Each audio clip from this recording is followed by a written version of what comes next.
Thanks for joining us. Dusty Sonnenberg, Field Leader with Ohio's Country Journal and the Ohio AgNet. We are at the farm of Rusty Goebel. We are up in Williams County, Ohio. Rusty, thanks for having us out today. This is part of the Ohio Field Leader Roadshow. Tell us a little bit about your farm and the family. Yeah, my son and I, Lucas, and then we have two employees that we farm corn, soybeans, and wheat. We also feed cattle and hogs. The cattle we're now doing bottle calves all the way through to market. Hogs we get in 40, 50 pounders on a couple barns, finishing out about 11,000 hogs a year. So we stay fairly busy. How long you been farming in Williams County as a family? Since 1975. So a few years under your belt. You've seen the good, you've seen the bad. Tell us about this growing season. This season we started out fairly warm. Then we had a month cold spell. Some of our crops just kind of sat still and didn't do anything. This area here, close to Stryker, we had very limited moisture, so our crops kind of sat still and didn't grow very well. Now in the past 6 weeks, we've been getting some good rains, and the crops are looking pretty good. Well, tell us a little bit. You're obviously involved on the board with the commodity group. That interplay between livestock and soybeans. Right. Yeah, I'm the vice president of the Ohio Soybean Association, and on a livestock farm here, you know, we're all, whether you're raising livestock or not, you actually are a livestock farmer because the cattle and hogs eat a lot of soybean meal. And so it's not all shipped to the other countries. A lot of it in this area is all in livestock feed.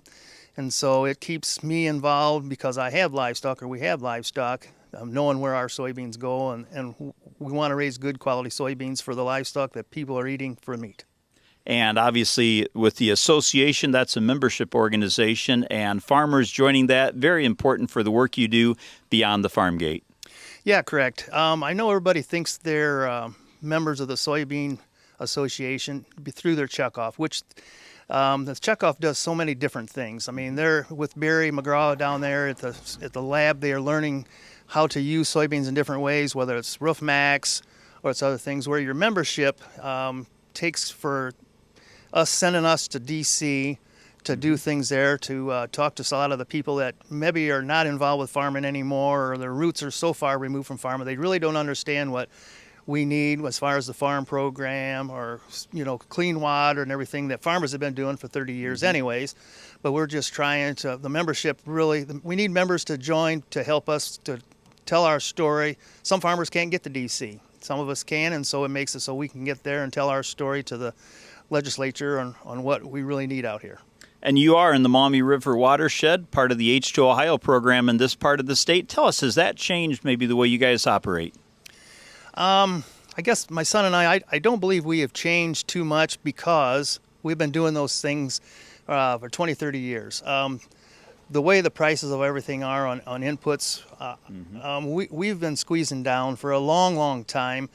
We can't just go out there and dump fertilizer just to be dumping fertilizer. Or with us, we've raised quite a bit of livestock. I want that fertilizer on my farm. I don't want it on someone else's. So as far as polluting with H2O or our permit, I think we've been doing it for quite some time. The 4 R's we've been doing for probably 30 plus years. Well said. My guest again today, Rusty Goebel with Goebel Farms. We are in Williams County. Rusty, thanks so much for your time. Thank you. Thanks, Dusty, for showing up.